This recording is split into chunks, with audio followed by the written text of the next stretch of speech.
Welkom bij een nieuwe Weekend Nieuwsshow. Met deze keer het hoe en wat van de Quick Wins subsidie voor ondernemers in het Lauwersmeergebied. Buurtzorg Dantumedeel Oost die alweer 5 jaar bestinnen. En 2 vrouwen die al heel dan naar Thailand stillen om daar een hele marathon te rennen. Nice en Eftergroen uit Noord-Friesland. Dit is de Weekend Nieuwsshow op RTV NOF. In het Lauwersmeergebied binnen hele prutte toeristische ondernemers. Om initiatieven van deze ondernemers te stipjen, is er nou een subsidie in het leven roepen. De zogenaamde Quick Wins subsidie.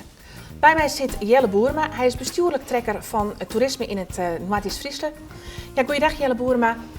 Wat is er nou zo bijzonder aan die Quick Wins subsidie? Ja, bijzonder. Hè? Het is ook wel een beetje, voor sommige mensen was het een verrassing deze subsidie, maar dat is het eigenlijk niet. Hè? Want deze subsidie is heel nadrukkelijk een uitvloeisel van de koers op het Lauwersmeer. Dat is een strategische visie op het Lauwersmeer en daar is een uitvoeringsagenda aan gekoppeld en daar maakt die Quick Wins er onderdeel van uit. We hebben al een heel groot gedeelte, was het laatste in het nieuws, hè? Dat is het rondje Lauwersmeer. Ja. Hè? Daar is 3,3 miljoen euro voor subsidie voor beschikbaar en voor die Quick Wins 100.000 euro. En die stuurgroep die Lauwersmeer, die koers op Lauwersmeer, dat wordt eigenlijk ontwikkeld door de stuurgroep Lauwersmeer. Ja, want dat Lauwersmeer, laten we daar eens eventjes heen gaan. Hoe belangrijk is dit Lauwersmeergebied voor deze regio? Ja, die is ontzettend belangrijk. Hè. Het is denk ik, het Lauwersmeer Nationaal Park is denk ik, voor recreatie en toerisme heel erg belangrijk. En daar moeten we als provincie Groningen en Friesland ook ontzettend ons best voor doen. Hè. Vroeger had het Rijk nog een belangrijke stempel op nationale parken, maar je ziet gewoon een terugtrekkende beweging van de overheid. Dus andere overheden moeten overnemen, in dit geval provincies en gemeenten. Ja, Jelle zei het, provincies Grains en Friesland, want het grenst natuurlijk om beide provincies. Vreeg dat ik een bijzondere inzet om met 2 provincies hierin samen te werken? Ja, en daarvoor is dan ook een stuurgroep ontwikkeld, de stuurgroep Lauwersmeer. Daar heeft een voorzitter als Johannes Kramer, de gedeputeerde. Dit is de provincie Groningen vertegenwoordigd, de provincie Friesland en de gemeente Dongerdeel, Dantumedeel en gemeente De Marne, de Groningse gemeente. Ja, want hoeveel gemeenten binnen die totaal voor jou? Trijkemeen, Kommerland, ja. Dongerdeel en De Marne. Oké. Ja, dan ga je daar een prachtig projectplan van maken, het projectplan Lauwersmeer op koers. Wat zijn daar eigenlijk de grootste, belangrijkste punten in steeds maar? Nou, als je kijkt naar het rondje Lauwersmeer, waar die 3 miljoen euro waarvoor beschikbaar is, dat gaat echt om het verbeteren van de toeristische infrastructuur. En dan denk ik voornamelijk aan fiets- en wandelpaden. Ja. Dat is denk ik heel belangrijk om die te verbeteren, dus dat het rondje aantrekkelijk wordt voor een toerist. Ja, nou zijn we al, er zijn natuurlijk een hele prutte toeristische ondernemers. We zijn in een tijd wanneer financieel alles net makkelijk meer kan. Dit is dus dan nou die Quick Wins subsidie. Een heel moeilijk woord om het samen eens even te zeggen. Maar wat houdt dat nou precies in? Ja, het is inderdaad Quick Wins, een lastig woord. Misschien kun je het beter typeren als laaghangend fruit. Dus er zijn eigenlijk projecten die vrij eenvoudig te realiseren zijn. Okay. Dus daarvoor is 100.000 euro subsidie beschikbaar. En de maximale project mag 10.000 euro zijn. En van die 10.000 euro is 30% subsidiabel. Dus in principe, zoals je het zien, projecten kan je gebruik van maken. Of is dat weer een beetje te kwaad voor de bocht? Nou, het is maximaal 10.000 euro per project. Dus er zouden ook meerdere projecten daar gebruik van kunnen maken. Heb je hem al wat projecten op het even van dat je hem zei, nou, die zo'n daar heel geschikt voor wezen? Nou, kijk, het ligt een beetje aan de ondernemers. Het is voor ondernemers, maar ook voor bijvoorbeeld stichtingen en ook voor dorpsbelangen. Die kunnen daar ook gebruik van maken. Nou, je zou kunnen denken aan een dorpsbelang dat die bijvoorbeeld zegt wat informatiepanelen in een dorp. Ja. Je zou kunnen denken aan een ondernemer die bijvoorbeeld een kanoroute of een kanostijger gaat verbeteren of een visstijger. Hoe kunnen de ondernemers hier nou gebruik van maken? Want daar zult toch wel het in en toren voor inleveren met werk qua plan? Ja, op de website van de provincie Groningen staat een reactieformulier en daar kan het initiatief ingediend worden. Ja. Tot wanneer rint dit project? Dit is 2014 en 2015. Oké, dus meestal moet het wel heel erg gauw bijwezen, wil ze hier nog gebruik van mij te kennen? Ja, voor 2014 wel, maar ook voor 2015 loopt het nog door. Is het zo dat wanneer dit bijvoorbeeld een heel geslaagd project is, dat er een vervolg op komt? Of is dit echt eenmalig? Nou, dat laten we eventjes afhangen van het succes van deze Quick Wins, van dit laaghangend fruit. Als het inderdaad succes wordt, dan is het best een mogelijkheid om te zeggen voor 2016, 2017 dat we het een vervolg gaan geven. Wat ben je eigen uitdagingen voor het Lauwersmeergebied? Want het hele Lauwersmeer op koersplan, dat had een einddoel 2018 volgens mij. Ja. Wat is je eigen einddoel? Wat wil je in 2018 uiteindelijk zien? Nou, we vinden het heel belangrijk dat het Lauwersmeer als nationaal park, dat we dat goed in de etalage zetten. En dat kan nog een stuk beter. Als je bijvoorbeeld kijkt naar het buitenland Amerika, als je zo'n nationaal park, Yellowstone Park hebt, Krugerpark, dat zijn echt enorme begrippen. Ja. En die dragen het enorm uit. En ik denk dat we dat hier met het Nationaal Park Lauwersmeer nog beter moeten doen. Wat meer in de etalage zetten. En dan kunnen we het recreatietoerisme ook beter ontwikkelen. Het is wel zo natuurlijk, hè, van op massatoerisme zitten we hier niet te wachten. Nee. Er moet wel een aard en schaal van dit gebied. Ja. Want juist die kwaliteit van rust en ruimte, dat maakt ons zo bijzonder. Ja. En dat is ook weer een beetje het onderscheidende karakter van onze regio. Dus je wil de Griekse populatie op elektrische fiets hebben, maar net de hele wereld. Nee, precies. Het is inderdaad gewoon een aantrekkelijk gebied. Ja. Jelle Boerma, heel erg bedankt. En als mensen hier meer informatie over willen, want dat zou ik mij vaststellen kunnen, dat ondernemers zeggen van wij willen hier meer van weten. Is er een speciale website? Nou, ik noemde inderdaad al de website van de provincie Groningen. Daar staat alle informatie op. Maar ook de 3 gemeenten, De Marne, Kommeland en Dongerdeel, die hebben daar informatie van. En de bedrijven contactfunctionaris of de recreatietoerismefunctionaris weten er alles van. Dus ze kunnen uiteindelijk op een hele prutte plek in terecht. En als Jelle nog eventjes zo'n jas loeken, dan komt het heel nog kleer. Zeker. Dankjewel Jelle Boerma. Graag gedaan. Ja, en deze week vliegt de eerste nijestwarm oer Noord-Eerst-Friesland. Het reportageteam van RTV NOF gaat al heel naar de Holweterpier om daar de storm te trotseren.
Buurtzorg Dantemodeel Oost bestiert deze week 5 jaar.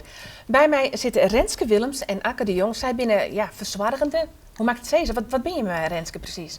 Wij zijn verpleegkundigen. Verpleegkundigen ben je. Ja. Ja, vooral welkom. Vertel eens even, de buurtzorg. Hoe is het al hier begonnen? Akke. Vivielien bij de keukentafel, om zo maar te zeggen. Gewoon,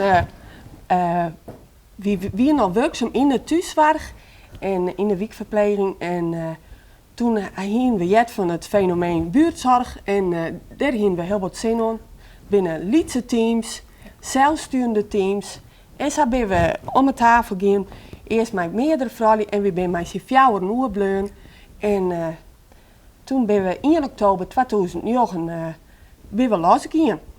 Ja, wat is er nou zo bijzonder aan de buurtzorg, Renske? Want ineens kwam de buurtzorg op. Ja, het wie er al in het midden van het land. In Friesland wat minder. Wij zijn volgens mij het 4e team wat startte in Friesland. Trendsetters dus. Ja, en wat het zo bijzonder maakt is dat de verantwoordelijkheid echt bij het team leidt. Ja. En dat is wel een verschil. Dan mag het mij die ploegje zelf op poten zetten, zorg je dat ze bekendheid krijgt en dat de mensen bij graag zorg van die hebben willen. Ja. Dus je mag zelf zorg dragen voor een stukje PR. En die professionaliteit mag op peil houden. Dus er komt heel wat op die aan. Net alleen nog wat het werken wat de route inhoudt, Nee. de verpleging en de verzorging binnen mensen, Ja. maar ook het managen van het team. Ja, dus ik begreep heel goed, Akke, dat er dus geen groot logorgaan boven zit. Zaten we dat bij een hele grote oren thuiszorgorganisaties kennen? Nee, ze nemen dan de zelfsturende teams. Dus het binnen, wie doen alles zelf. Ja. Wie plannen, wie maakt je de afspraken met de huisartsen. En ja, de huisartsen die kunnen u ook heel makkelijk vinden. Meesten kunnen u heel makkelijk vinden. Wie binnen, we hebben geen zorgcentrale, wat ik maar. Wie ze bellen u en dan krijgen ze altijd een van u zeizen aan de lijn. Feitelijk ben je franchisers. Nou, nee, ja. Want er is denk ik wel een organisatie, buurtzorg, een landelijk geheel daarvan. Ja. Ja. Dus Jos de Blok, die is ik wiekverpleegkundige van origine en die had het zo'n opzet. Ja. Mijn vriend die een heel goed ICT-programma hier. En in Almelo is het start en daar zijn de eerste teams. En zo langzamerhand is het door het hele land verspreid. Ja, Renske, een misverstand bestaat dat buurtzorg huishoudelijke hulp is. Hel je dat eens eventjes uit de wereld? Nou, buurtzorg is eigenlijk alleen nog persoonlijke verzorging. Verpleging en verzorging, zeggen wij. Dus dat is echt, om een paar voorbeelden te nemen, bijvoorbeeld het helpen bij het onderlopen van de steunkousen. Maar ook mensen helpen die diabetes hebben bij het prikken. Ja. Soms is het dat hij een slim ziek is en thuis komt te overlijden. Ook een heel proces wat wij mij ze terugrennen. Ja. Dus dat is eigenlijk heel breed. Je hebt dus ook een verpleegkundige, een medisch verpleegkundige opleiding maken. Ja, we zijn alle jaren verpleegkundigen. Ja. We werken alleen omdat we zelf sturen binnen mijn verpleegkundigen. En wij ziekenverzorgen of IG'ers. En ja, maar ja, wie toch dat gewoon zelf, ja. Hoe mag dat zeggen? Ja, zelf, ja. Ja. Scholing en dat soort dingen, hoe krijg je hem dat? Wordt dat dan wel weer terug de hegere organisatie regelt of maak je dat echt zelf dan, Renske? Daar zijn we zelf verantwoordelijk voor. Maar er wordt wel van alles omgereikt vanuit de organisatie. Oh, dat wel. Zo hebben we gratis gebruik van een hele grote e-learning modules. En dat inschrijfgeld, dat is echt door de baas al betalen. Dus we kunnen leuk raak cursussen online doen. Oh, dat is heel mooi. En de organisatie is nu bezig om mobiele skills labs overal te installeren. Tot land, waar we handelingen en oefeningen kennen. Ja, dan ben ik nog wel even één ding heel erg nieuwsgierig haken. De vergoeding van Jim, hoe werkt dat precies? Nou, we worden nu nog betalen door de AWBZ. Dit is dus verpleging en verzorging. En bij 2015, nu het alles oors wordt, worden we aan ze betalen door de nieuwe zorgverzekeringswet. Dus net door de gemeente? Net door de gemeente. Nee, we binnen net, we hebben wel eens een stukje begeleiding, maar dat hebben we net onkaart bij de gemeente dat we dat graag vergoeden willen, want dat hoeft niet. We houden het bij uw spoortje van dat er echt verpleging en verzorging is. Dus de mensen die nou hulp van je hebben, die hoeven er net door in te zetten dat ze hun hulp kwijtraakt, Renske? Nou, dat ken ik net vanuit. Er ben op dit moment geen tekenen van dat gebeuren zal. Nee, gelukkig. Als er nou kijkers binnen die zeggen van, nou ja, wij willen toch heel graag gebruikmaatje van de buurtzorg, hoe doen ze dat? We binnen, ze kunnen ons overal bereiken, ze kunnen via de huisarts. We zitten dus in Dantumereel Oost, dat is de kant van Driesem, wat is wat, in een helft van dan wat en de Westreen. Maar als ze ons bellen en ze waren in een oorstikje, dan jouwen we ze natuurlijk terug en aan een oorteam. En band van mensen kunnen ons bellen, maar het is op een website van buurtzorg. Oorlijk kun je ons wel vinden. Nou, heel erg bedankt. Renske Willems en Akka de Jong. Heel veel succes met het prachtige werk wat je hem doet. Dank u wel. Ja, en we hebben een heel bijzonder project al een weekend in Koekhenne. Dat ligt in de buurt van Vinwolden in de Westerrijn. Daar was namelijk een spoortunnel onder het bestaande spoorscoot. Nou, de provincie had er een hele mooie timelapse van maken en die kun je hem nou zien.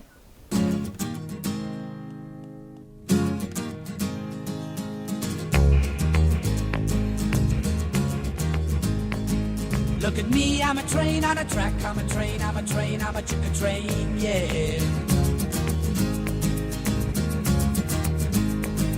Look at me, got a load on my back, I'm a train, I'm a train, I'm a chicken train, yeah. Look at me, I'm going somewhere, I'm a train, I'm a train, I'm a chicken train, yeah. Look at me, I'm going somewhere. I'm a train, I'm a train, I'm a chicken train. Yeah, been a hard day, yes it has been a hard day, yes it has been a hard day, yes it has. I'm a train, I'm a chicken train, I'm a chicken train, I'm a train, I'm a chicken train, yeah.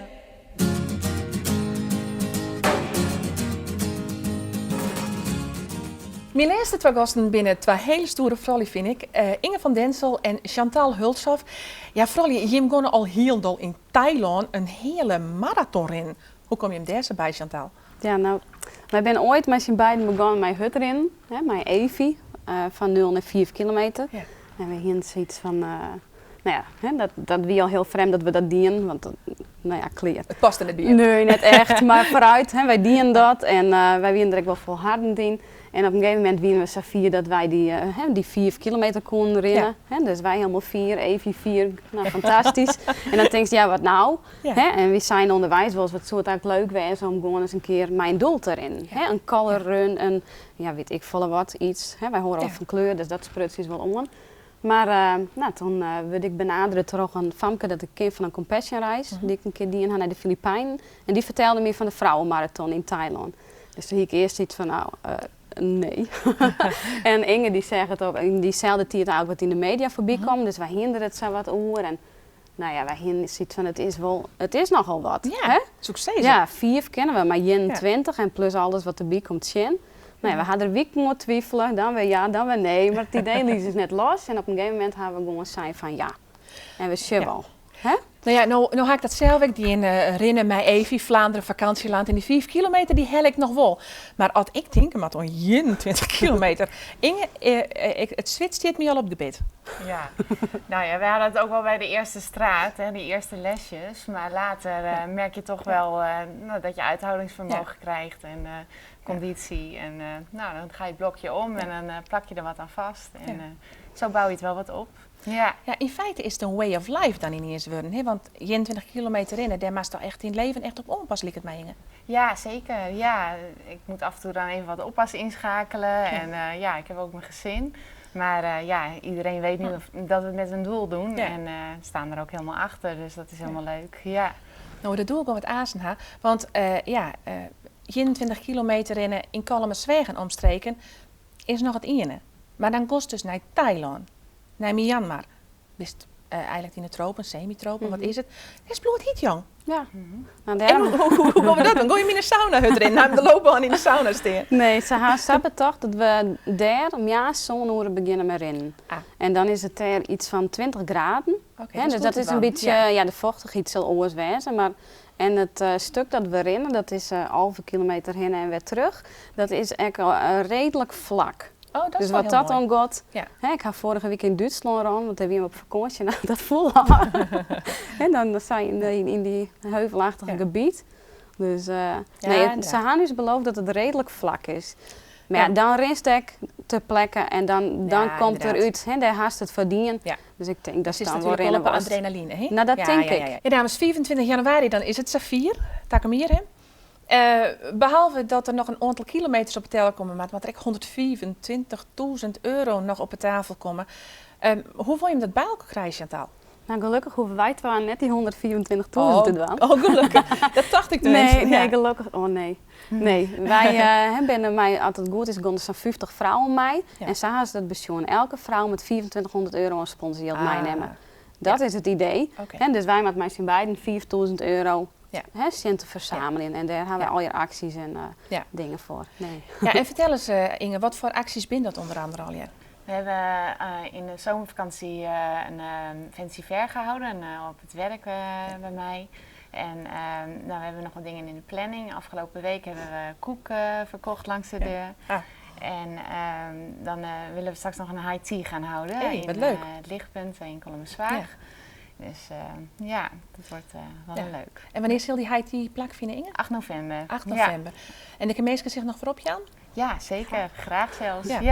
Ja, en dat al je voor het goede doel Compassion, daar wist toch nog wel wat over te vertellen, Chantal? Ja, Compassion dat is een kindsponsororganisatie en op het moment worden volgens mij zo'n 2 miljoen ben via Compassion ondersteund. Dat is een hele soort. Ja, een hele prutte vanuit Tredje en Westerse land, zeg maar. In 26 veldlanden nemen zij dat, Iermeland. En het bestaat ook al 60 jaar. Dus er is ook gewoon al bewezen dat het werkt. Ja, dus je maakt echt een doel wat je hem heel onder laten zien. Ja, absoluut. Super. Nou ja, de high tea 8 november. Hoe kunnen uw kijkers zich daarvoor op? Ja, want je wil natuurlijk zo vol mogelijk meesten, daar haal ik het mee. Ja, wij hebben een website ervoor, maar dat had wel wat een gekke namen op zich. Maar vertel. het is www.tforthailand.gymdo.com.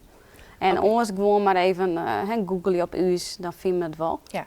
Ja, dat wordt heel leuk. Mijn kinderprogramma en een leuke groep Cafrolje, dat komt jong. En, nou ja, van alles en nog wat. Harry Hardewaar, ik weet niet of die bekend is, die Harry komt Hardewaar deel. ken ik, ja. Nou ja, Ja, hè? geweldig. Dus dat wordt een leuke medium. Maar daar mij inderdaad nog heel wat mensen op aankomen. Nou, ik wens je hem heel veel succes. Wij jaren heel graag van hem hoe het gaan is. Wat je met alle je redden hebben. Dus hou dus vooral ook op hechten. Ja, het was stoere dames hier. Inge van Denzel en Chantal Hulshoff. Wil je hun steunen, dan kun je hem dat doen. Terug onder andere bijvoorbeeld naar die high tea te gaan. Zoek op de website www.teaforthailand.gymdo.nl. Dankjewel Inge en dankjewel Chantal. En ontstaf weer deze weekend nieuwsshow. Na je weekend ben we er vanzelfs weer. En wil je ook eens met je verhaal bij mij om tafel zitten, dan kan dat vanzelfs. Zoek op de website www.rtvnof.nl en mail us of bel je us. Ont na je weekend. RTV NOS.